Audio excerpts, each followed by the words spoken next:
एक कमरे वाली गरीब बहू को मिला बड़े बंगले वाला ससुराल। ये है शहर का सबसे आलीशान और सबसे बड़ा बंगला, और हॉल में जो कोट पैंट पहने बैठे हैं वो हैं इस बंगले के मालिक पृथ्वीराज वर्धन। और जो स्टाइलिश साड़ी, सोने का हार, सोने का बाजूबंद, सोने की चूड़ियां और कंगन, सोने का मंगलसूत्र पहने बैठी हैं, वो हैं इस घर की मालकिन आस्था। लगता है अब इसका बंटवारा करने का वक्त आ गया है। आप बिल्कुल सही कह रहे हो। मैं तो सोच रही हूँ जितनी जल्दी ये काम हो जाए उतना ही अच्छा है। आप बिल्कुल सही कह रही हैं श्रीमती जी। मैं बहुत जल्दी बंटवारे का इंतजाम करता हूँ, लेकिन उससे पहले ये शादी हो जाए।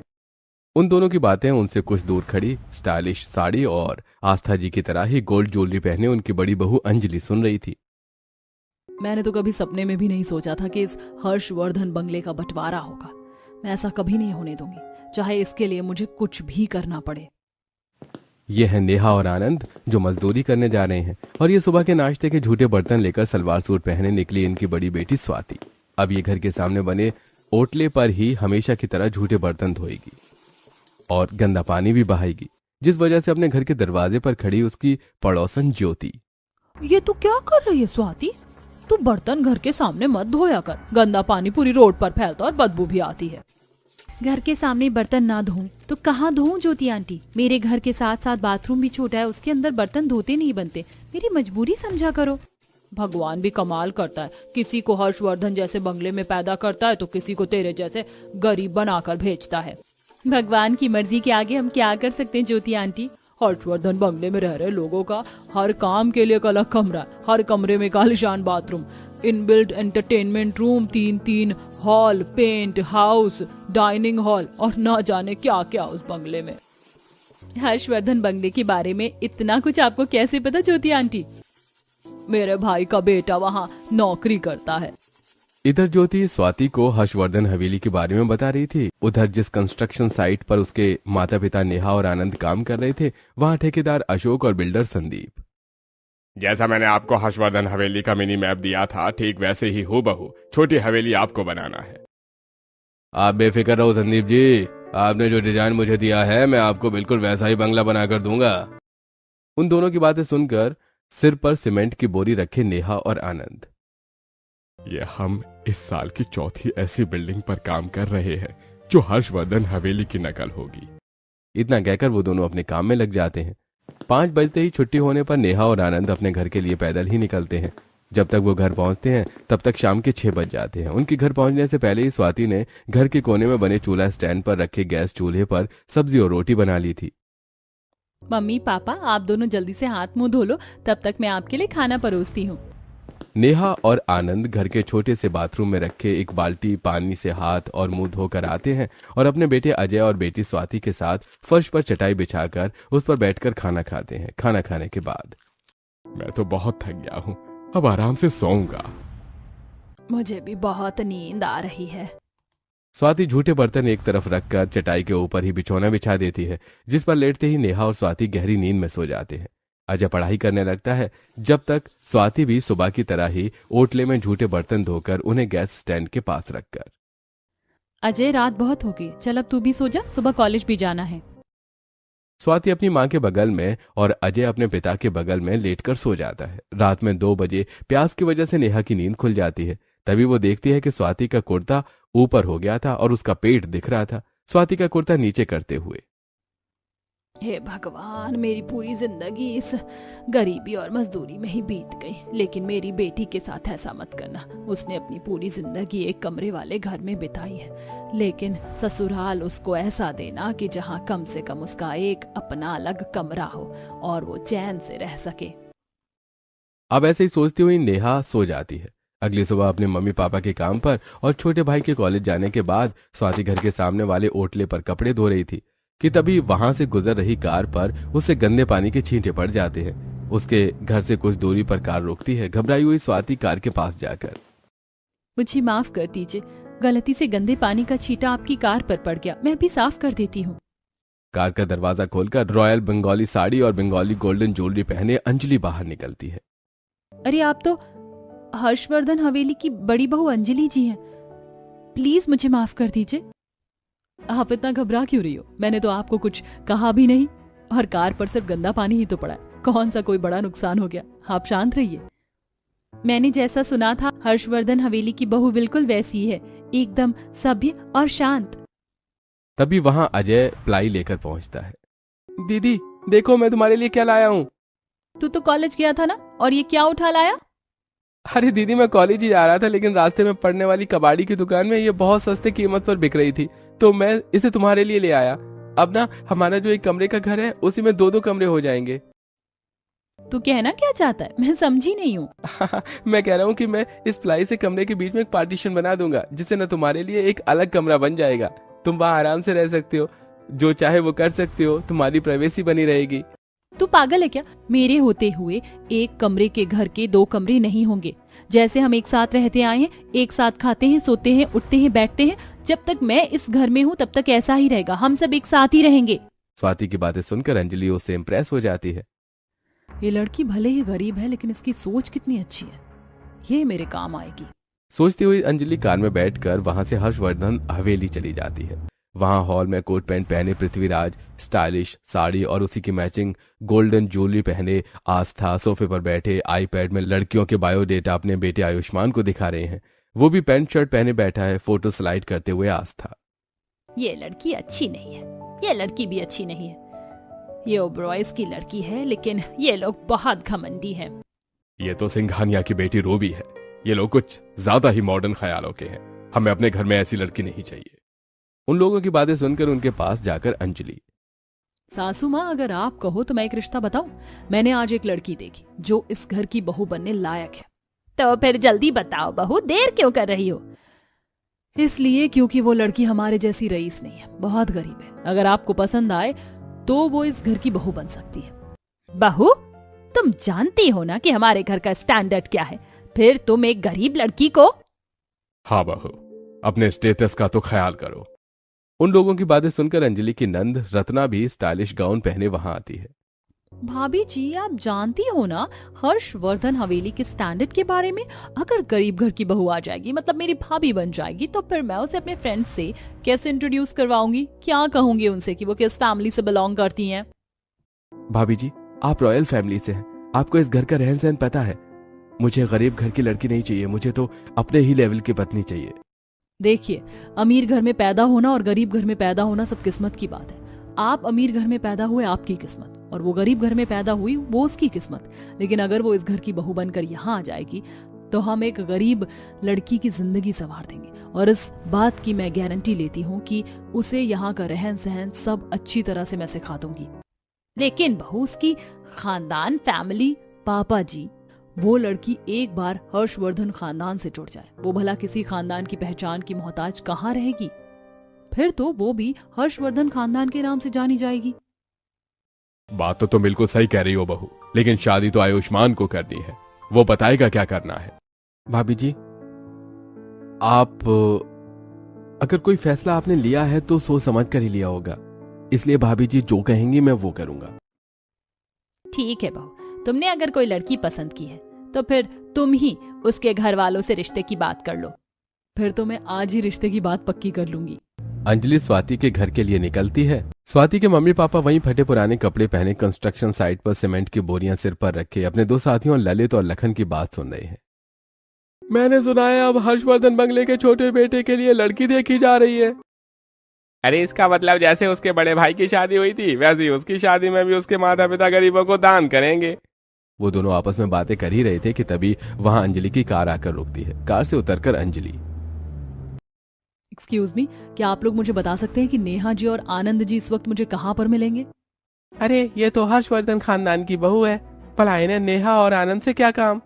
नेहा और आनंद की तरफ इशारा करके, यही है नेहा और आनंद।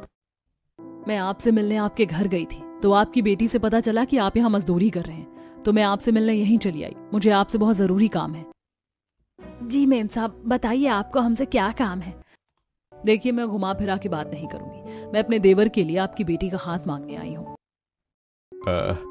ये कैसा मजाक है मेम साहब? देखिए मेम साहब, हम गरीबों से इस तरह का मजाक अच्छा नहीं है। मैं मजाक नहीं कर रही हूँ, सच कह रही हूँ। मैं सच में अपने देवर की शादी आपकी बेटी से करवाना चाहती हूँ। मेम साहब, आपने हमारी बेटी को कब देखा? और उसमें ऐसा क्या देखा कि उसे एक कमरे के घर में रहने वाली को हर्षवर्धन हवेली की बहू बनाने का फैसला कर लिया? मैं आज सुबह ही आपकी बेटी से मिली हूँ और मुझे उसमें अपनी देवरानी बनने के सारे गुण दिखे और मैं कोई सही फैसला करने में देर नहीं करती। अब आप अपना फैसला बताइए। कहीं मैं सपना तो नहीं देख रहा ना? अगर ये सपना है तो मैं सपने में ही अपनी बेटी को हर्षवर्धन हवेली की बहू बनते देखना चाहता हूँ। भगवान करे ये सपना कभी कभी ना खत्म हो। इसका मतलब आपने इस रिश्ते के लिए हामी भर दी है।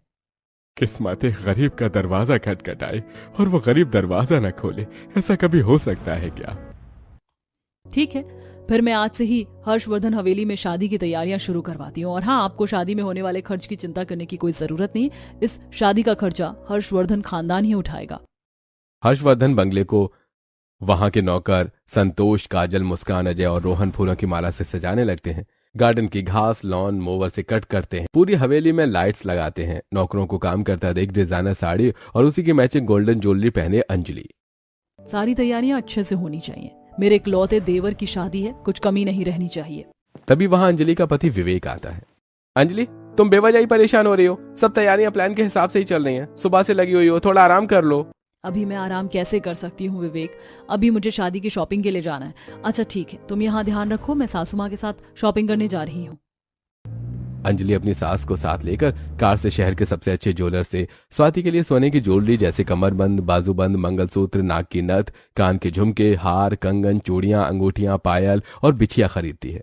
ज्वेलरी शॉप के बाहर ज्वेलरी से भरा बैग पकड़े अंजलि। मेरी होने वाली देवरानी के गहनों की शॉपिंग तो हो गई, अब उसके और देवर जी के लिए डिजाइनर लहंगा और उसकी मैचिंग शेरवानी खरीदना बाकी है। बहू, तुम्हें इतना खुश मैंने पहले कभी नहीं देखा। तुम्हें देखकर ऐसा लग रहा है जैसे तुम्हारी ही शादी हो। सासू माँ, मैं खुश क्यों ना हूँ, मेरा प्लान जो सक्सेसफुल होने वाला है। अंजलि शादी की शॉपिंग में बिजी थी तो बंगले सजाने के बाद सभी सर्वेंट स्वाति के घर को भी फूलों और लाइटों से सजा देते हैं और फिर स्वाति के घर के सामने ही गुलाब के फूलों से शादी का मंडप तैयार करते हैं। हर्षवर्धन हवेली के सर्वेंट्स को मंडप सजाता देखकर अपने घर के दरवाजे पर खड़ी स्वाति को पड़ोसन ज्योति नेहा से, तेरी बेटी के तो भाग्य ही चमक गए। वो पूरी जिंदगी हर एक चीज के लिए तरसी और आज वो ऐसे घर में जाएगी जहाँ भगवान ने हर चीज जरूरत से ज्यादा दी है। हर्षवर्धन हवेली सज चुकी थी। स्वाति का घर बारात की मेहमान नवाजी करने के लिए तैयार था। शाम होते ही डिजाइनर साड़ी की मैचिंग ज्वेलरी पहने आस्था, कोट पैंट पहने पृथ्वीराज और विवेक, डिजाइनर लहंगा और उसकी मैचिंग ज्वेलरी पहने अंजलि, गाउन का मैचिंग नेकलेस पहने रत्ना और हर्षवर्धन हवेली के सभी नौकर डिजाइनर इंडो वेस्टर्न शेरवानी पहने घोड़ी पर सवार आयुष्मान की बारात लेकर स्वाति के घर पहुंचते हैं। स्वाति भी डिजाइनर लहंगा और अंजलि के खरीदे हुए गहने पहने मंडप में आयुष्मान का इंतजार कर रही थी। उसी के पास नई साड़ी, नई शर्ट पैंट और कुर्ता पजामा पहने उसके भाई और मम्मी पापा भी बैठे थे। अब 7 फेरे लेकर स्वाति आयुष्मान के साथ अपने घर से विदा होकर हर्षवर्धन बंगले में जाती है। बंगले के हॉल की तरह ही फर्निश्ड और आलीशान बेडरूम के बेड में स्वाति पहली सुबह नींद खुलते ही नहाने के लिए बाथरूम ढूंढती है। जैसे स्वाति बेडरूम से अटैच वॉशरूम की दरवाजा खोलती है तो उसे दिखता है जकूजी, बाथटब, शावर और चमचमाती फर्श। ये क्या है भला? यहाँ करते क्या होंगे? ज्योति आंटी ने मुझे बताया था कि हर्षवर्धन बंगले में हर काम के लिए अलग कमरा होता है, तो इस कमरे का बाथरूम भी अलग कमरे में ही होगा। ये सोचकर स्वाति एक हाथ में साड़ी लिए और दूसरे में टॉवल बाथरूम ढूंढने निकल पड़ती है। स्वाति पहला दरवाजा खोलती है तो उसे दिखता है मिनी थिएटर। इस कमरे में क्या इतनी सारी कुर्सियां रखी हुई हैं? फिर दूसरे दरवाजे के पीछे दिखता है फुली फर्निश्ड मॉड्यूलर किचन। अब ये कौन सा कमरा है? दिखने में तो किचन लग रहा है। नहाने के बाद ही किचन के अंदर कदम रखूंगी। तीसरे दरवाजे के पीछे एंटरटेनमेंट रूम में पूल टेबल देखकर, बड़ी अजीब सी टेबल है, इसका क्या इस्तेमाल होता होगा? बड़े लोग हैं, कुछ ना कुछ तो करते ही होंगे। चौथे दरवाजे के पीछे स्वाति देखती है पेंटिंग्स का कलेक्शन। अब एक एक करके स्वाति ने फर्स्ट फ्लोर के सभी कमरों के दरवाजे खोलकर देखे, लेकिन उन कमरों में उसे बाथरूम कहीं नहीं दिखता। तभी वो निराश वापस अपने बेडरूम में आ जाती है। तब तक आयुष्मान की नींद भी खुल चुकी थी। नाइट ड्रेस पहने आयुष्मान, स्वाति ये तुम साड़ी और टॉवल ये कहां से चली आ रही हो? इस कमरे में बाथरूम नहीं था तो मैं बाथरूम ढूंढने गई थी, लेकिन मुझे बाथरूम कहीं नहीं मिला। तभी वॉशरूम का दरवाजा खोलकर आयुष्मान, अरे ये है हमारे बेडरूम से अटैच आलीशान वॉशरूम। वॉशरूम मतलब? अरे वॉशरूम मतलब बाथरूम। मैंने कभी ऐसा बाथरूम नहीं देखा ना, इसीलिए मैं पहचान नहीं पाई। मेरे घर के छोटे बाथरूम में एक नल लगा है, उसके नीचे बाल्टी रखी है और बस। अरे चलो मैं तुम्हें वॉशरूम के बारे में बताता हूँ। अब नहा धोकर नई साड़ी और शादी वाले गहने पहनकर स्वाति किचन में जाती है, जहां इलेक्ट्रॉनिक चूल्हे पर दम बिरयानी का बड़ा सा बर्तन और किचन की जल रही सभी लाइट्स को देखकर। इस हवेली के लोग बिजली की बचत करना जानते ही नहीं है, बेवजह ही लाइट चालू करके रखते हैं। ये सोचकर स्वाति वॉल में लगे सभी स्विच ऑफ कर देती है, जिसमें इलेक्ट्रिक चूल्हे का स्विच भी था। स्विच ऑफ करने के बाद स्वाति किचन से बाहर जाती है। उसे किचन से बाहर जाते हुए हेड ऑफ द सर्वेंट, वो टाई लगाए, ब्लैक कोट और पैंट पहने संतोष देख लेता है। अरे ये छोटी बहू रानी किचन में क्या कर रही थी? सुबह के नाश्ते के बाद हॉल की तरह ही फर्निश डाइनिंग हॉल में बैठे स्टाइलिश कुर्ता पजामा पहने पृथ्वीराज जी, विवेक और आयुष्मान, स्टाइलिश साड़ी और गोल्डन ज्वेलरी पहने आस्था, स्वाति और अंजलि, और स्टाइलिश वेस्टर्न गाउन पहने रत्ना को black and white coat pant मतलब सर्वेंट ड्रेस पहने काजल, मुस्कान, अजय और रोहन शाही पनीर, दही बड़ा, आलू पराठा, मशरूम और सब्जी और तंदूरी रोटी सर्व करते हैं।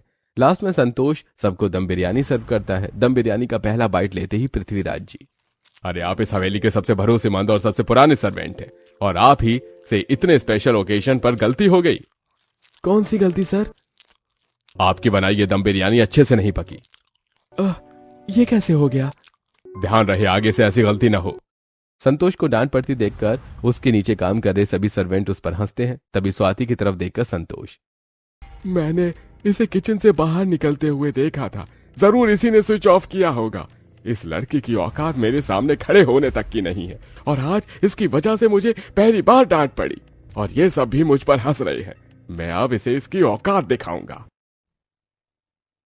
बहू जल्दी से खाना खा लो, फिर अपने खानदानी परंपरा के अनुसार तुम्हारे हाथों शहर के गरीबों को तोहफे भी तो बांटने हैं।